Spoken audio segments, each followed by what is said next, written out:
Meu primeiro amor. Você já se perguntou por que o primeiro amor tem um poder tão grande sobre nós? Não apenas na vida emocional, mas na forma como nos molda. O primeiro amor é uma experiência que nos marca de maneira profunda, muitas vezes deixando lições que, se observadas de perto, podem transformar a nossa vida. O impacto emocional de um primeiro amor é algo profundo, difícil de mensurar e, por vezes, até de compreender. Ele é capaz de provocar sentimentos de alegria intensa, como uma chama que aquece o coração, mas também de dor profunda, como se essa mesma chama queimasse a alma. A natureza dessa experiência emocional é dual e seu efeito pode perdurar por anos, mesmo após o término do relacionamento. Esses sentimentos têm o poder de moldar nossas crenças, atitudes e até mesmo nossas relações futuras, levando-nos a buscar de forma inconsciente uma repetição daquele primeiro contato com a emoção. A razão pela qual o primeiro amor tem esse efeito duradouro reside em sua intensidade. Ele é, muitas vezes, o primeiro momento em que realmente nos entregamos à vulnerabilidade. Antes disso, podemos até nos apaixonar, mas o primeiro amor nos coloca em um estado de total exposição. Pela primeira vez, nossa identidade se mistura com a de outra pessoa de maneira tão intensa que ficamos emocionalmente desarmados. A sensação de não saber o que esperar, de nos entregar sem reservas, é algo que ninguém esquece. Esse tipo de vulnerabilidade é, ao mesmo tempo, uma oportunidade e um risco. Por um lado, é uma chance de sentir a intensidade das emoções, de uma forma pura, sem as barreiras que com o tempo vamos construindo em nossas relações. No entanto, essa mesma exposição pode nos ferir profundamente, especialmente se as expectativas que criamos em relação ao outro ou a nós mesmos não se concretizam. O primeiro amor é como uma linha tênue entre a alegria extrema e a dor intensa, e ambos os sentimentos podem marcar nossa trajetória emocional. Muitas vezes, após o término do primeiro amor, o que sobra são lembranças que ficam guardadas em algum lugar profundo dentro de nós, como ecos de um tempo que não voltará mais. Esses ecos podem influenciar o modo como lidamos com o amor em nossas futuras relações. A dor de perder o que foi tão intenso pode criar barreiras emocionais que nos impedem de nos entregar totalmente de novo. E da mesma forma, o que aprendemos sobre a entrega e a vulnerabilidade pode nos ensinar a ser mais cautelosos, ou quem sabe, mais corajosos na busca por algo que se assemelhe àquele primeiro amor. O impacto emocional do primeiro amor é, portanto, uma mistura de alegria e dor, mas também uma das experiências mais transformadoras que podemos viver. E a psicologia nos ensina que mesmo que tentemos esconder ou ignorar essas emoções, elas continuam a influenciar nosso comportamento, nossas crenças sobre o amor e até mesmo a forma como nos vemos. Esse impacto é uma chave para entender quem somos e como nos relacionamos com o mundo ao nosso redor. Diante de tantas emoções intensas, surge um desafio: como lidar com essas emoções sem ser dominado por elas? A psicologia moderna e os princípios estoicos nos ensinam que a chave está na autoconsciência e no autocontrole. Os estoicos, como Sêneca, acreditavam que devemos distinguir entre o que está ao nosso controle e o que não está, e focar no que podemos mudar. Imagine uma jovem chamada Clara. Ela cresceu em uma pequena cidade, onde os dias passavam tranquilos, mas seu coração sempre ansiava por algo mais. Quando conheceu Lucas, algo no ar mudou. O primeiro olhar foi suficiente para despertar uma sensação desconhecida, um turbilhão de emoções que ela nunca tinha experimentado. Era como se o mundo ao seu redor se silenciasse, e no momento em que ele sorriu para ela, tudo o que importava fosse aquele sentimento crescente de conexão. Com o tempo, Clara se viu completamente consumida por esse amor. Cada pensamento, cada ação girava em torno de Lucas. Quando estavam juntos, o mundo parecia perfeito. Mas a realidade é que, à medida que o amor se intensificava, Clara começou a perder algo fundamental: ela mesma. Sua felicidade agora dependia da presença dele, de suas palavras, de seus gestos. O simples fato de não receber uma mensagem de bom dia pela manhã a deixava ansiosa e insegura. E por mais que tentasse, ela não conseguia mais encontrar alegria em suas atividades cotidianas se Lucas não estivesse por perto. Na visão de Clara, a felicidade era um reflexo da felicidade de Lucas.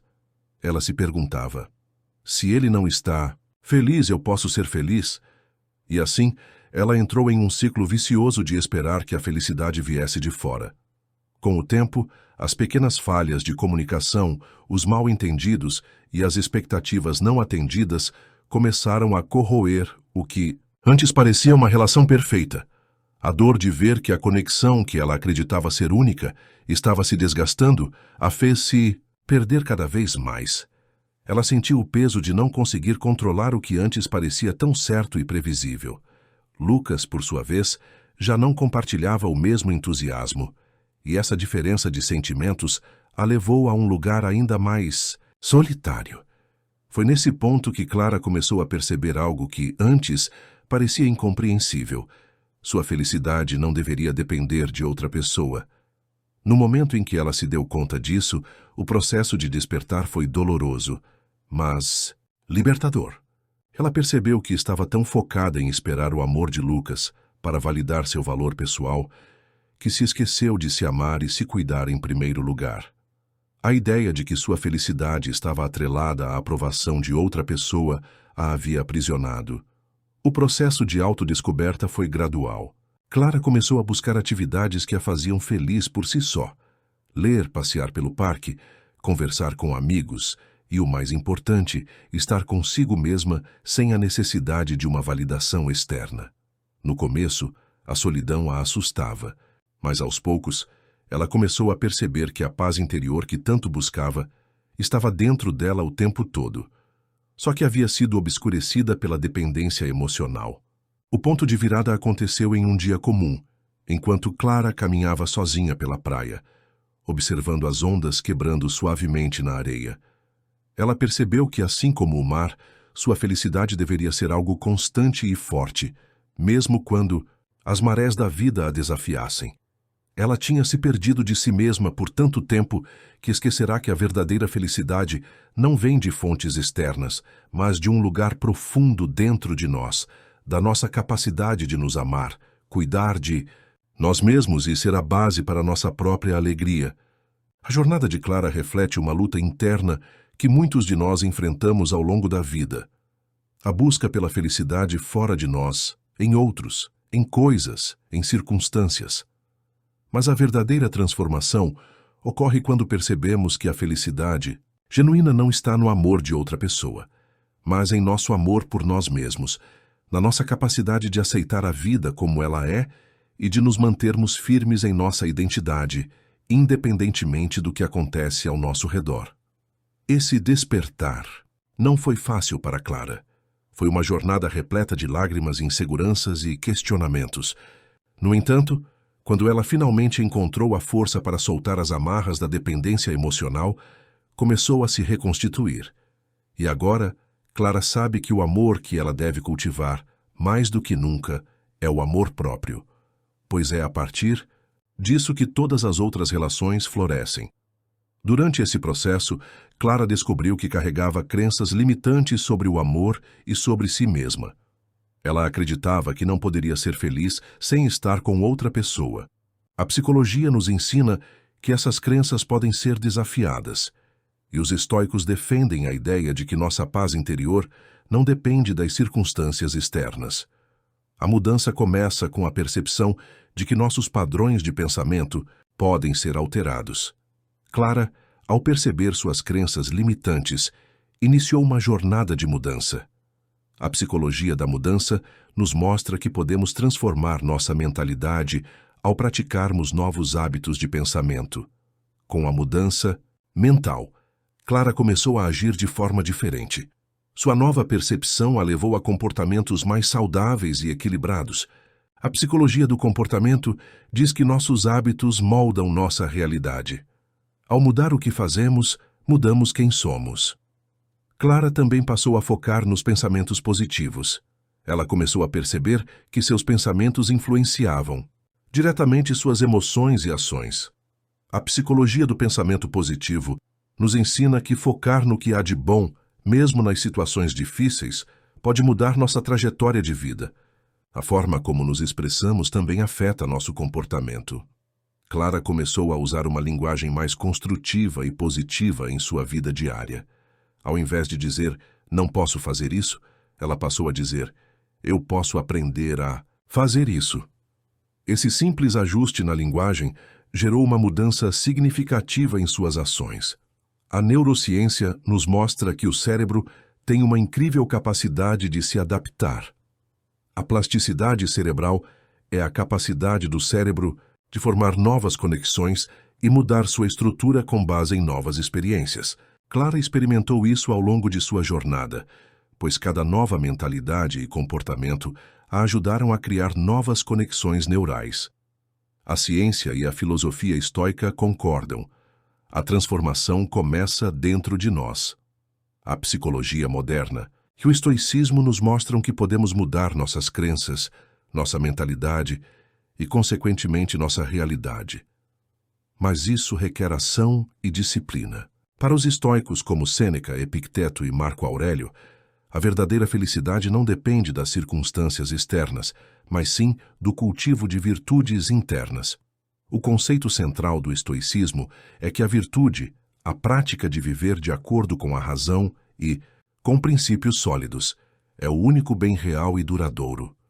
A felicidade para os estoicos não é algo que pode ser encontrado em coisas materiais ou no amor de outra pessoa, mas na prática constante de ser uma pessoa de caráter forte e equilibrado, independentemente das adversidades da vida. Clara, ao passar por sua jornada de autodescoberta e superação, começou a compreender que o caminho para a verdadeira paz interior não passava pela dependência emocional de Lucas, mas pela construção de sua própria virtude. Ela começou a entender que não poderia controlar os sentimentos e ações de outras pessoas, mas tinha pleno controle sobre suas próprias escolhas, atitudes e, principalmente, sua reação às circunstâncias da vida. O primeiro princípio que Clara buscou cultivar foi a sabedoria. Ela percebeu que, para tomar decisões mais equilibradas e racionais, precisava aprender a distinguir entre o que podia e o que não podia controlar. No caso do seu primeiro amor, ela não podia controlar as ações de Lucas, nem os altos e baixos da relação, mas podia controlar como reagiria às mudanças que surgissem. A sabedoria, nesse sentido, foi um despertar para ela. A sabedoria não estava em se prender a uma relação que a fazia sofrer, mas em entender que a verdadeira paz viria de sua capacidade de aceitar o que acontecia e de agir de forma racional, sem se deixar dominar pela emoção. Além disso, Clara começou a cultivar a coragem, um valor fundamental do estoicismo. Coragem para os estoicos não é a ausência de medo, mas a capacidade de agir mesmo diante dele. Clara teve que ter coragem para enfrentar suas próprias vulnerabilidades e aceitar que a perda de um amor, embora dolorosa, não era o fim de sua felicidade, mas uma oportunidade para crescer. Ela percebeu que não era fraqueza sentir dor, mas sim a coragem de enfrentá-la e aprender com ela. Ela se permitiu sentir a dor, mas ao mesmo tempo não a deixou dominar sua vida. A temperança, ou a moderação, também se tornou uma virtude essencial na jornada de Clara. Os estoicos ensinavam que devemos evitar os excessos, buscando o equilíbrio. Clara começou a perceber que, em seu primeiro amor, ela havia sido excessiva em suas expectativas e em seu apego, e isso a havia levado a um sofrimento desnecessário.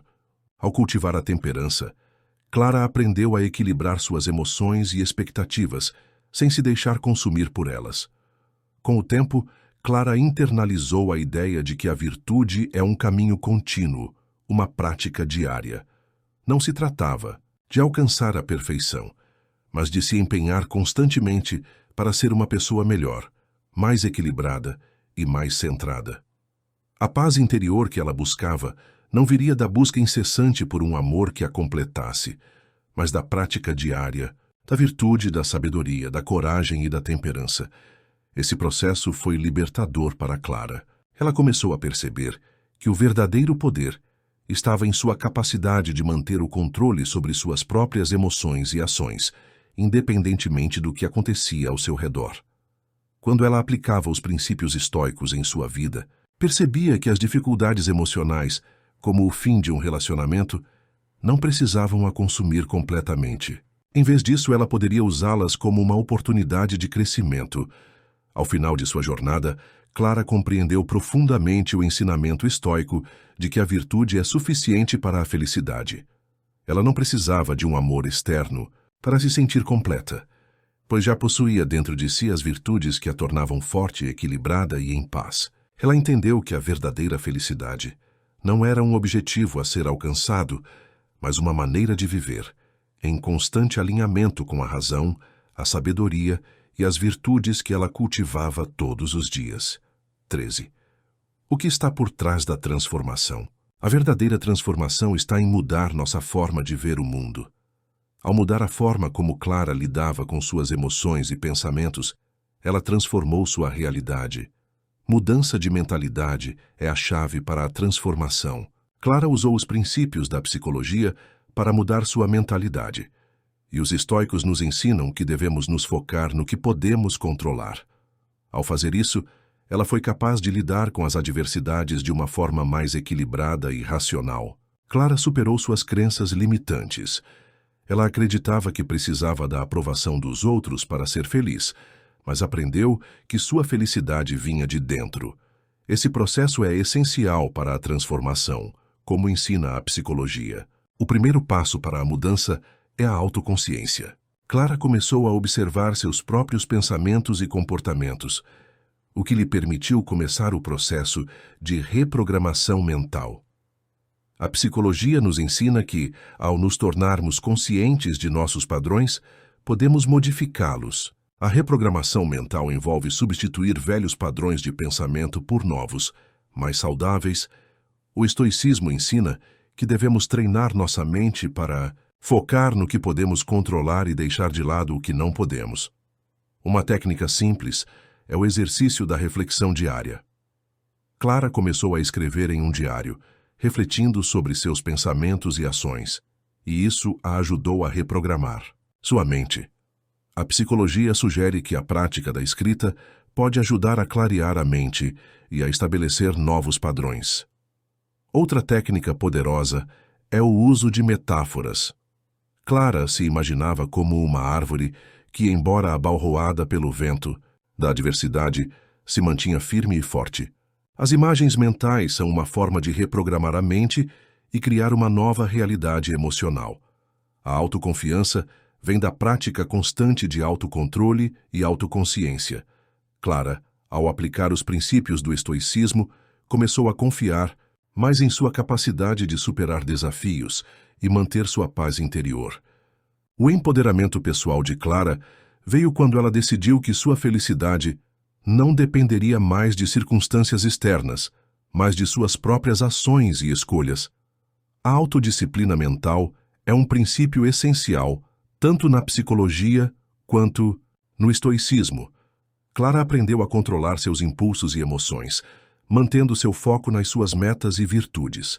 Ao invés de reagir impulsivamente, Clara aprendeu a pausar e refletir.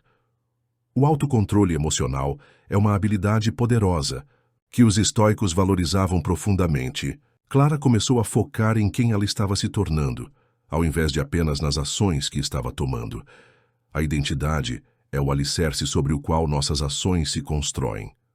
Na prática, isso significa que, ao invés de pensar apenas no que deve ser feito, devemos pensar em quem estamos nos tornando. Isso muda a nossa motivação e nossa abordagem para as tarefas diárias. Clara aprendeu a celebrar as pequenas vitórias diárias, porque cada pequena conquista a aproximava mais da pessoa que ela queria ser. A solução clara foi que Clara passou a definir suas metas com precisão e a dar passos práticos todos os dias. Essa prática a ajudou a manter o foco. Em vez de se preocupar com os problemas, Clara focava em soluções. Isso a manteve motivada e proativa. Afirmações positivas como "eu sou capaz de enfrentar qualquer desafio" ajudaram. Clara a reforçar sua confiança. A psicologia e o estoicismo ensinam que nossas palavras moldam nossa realidade. Eu sou o mestre da minha mente. Eu tenho o controle sobre minhas emoções. Essas frases de afirmação ajudam a fortalecer nossa mentalidade. Não é o que acontece com você, mas como você reage que define o seu destino. Hábitos. Negativos são como correntes que nos aprisionam. Hábitos positivos são as chaves que nos libertam. A mudança não pode esperar. A urgência em agir agora gera impacto imediato. A transformação ocorre quando mudamos nossa perspectiva sobre quem somos e o que somos capazes de alcançar. Não espere mais. Comece agora a mudar sua mentalidade e seus hábitos. A mudança está ao seu alcance. Você tem tudo o que precisa dentro de você. A transformação começa com uma decisão. Decida agora e o resto virá. Eu quero primeiramente te agradecer por ter dedicado seu tempo a assistir a este vídeo e por ter compartilhado comigo um pedacinho da sua jornada. Eu sei que muitas vezes encontrar a motivação para transformar a própria vida não é fácil. E o fato de você estar aqui, buscando aprender e crescer, já é um grande passo na direção certa. O caminho da mudança e da evolução pessoal não é linear. Mas eu acredito profundamente que cada um de nós tem a capacidade de conquistar a verdadeira paz interior e a felicidade, assim como Clara fez em sua jornada. E se você, assim como ela, está pronto para superar suas limitações e buscar um estado de equilíbrio emocional duradouro, esse canal pode ser o espaço onde você encontrará o apoio, as ferramentas e a inspiração necessárias para alcançar essa transformação. Aqui nós exploramos temas profundos e transformadores sobre psicologia, filosofia e autodescoberta. E se você se sente inspirado, motivado e pronto para dar o próximo passo, eu te convido a se inscrever agora no canal. Cada vídeo aqui foi feito pensando em você, em sua jornada, no seu potencial de crescimento. Não importa onde você esteja no seu caminho, juntos podemos dar o próximo passo em direção à sua melhor versão. Se inscreva, ative o sininho para não perder nenhum conteúdo e, mais importante ainda, comece a aplicar o que você aprendeu hoje. A mudança começa agora e a verdadeira transformação acontece quando você toma a decisão de agir. Obrigado por estar aqui e lembre-se, sua jornada de autodescoberta é única e eu estarei aqui para te apoiar. Vamos seguir juntos, rumo à evolução, à paz e à verdadeira felicidade.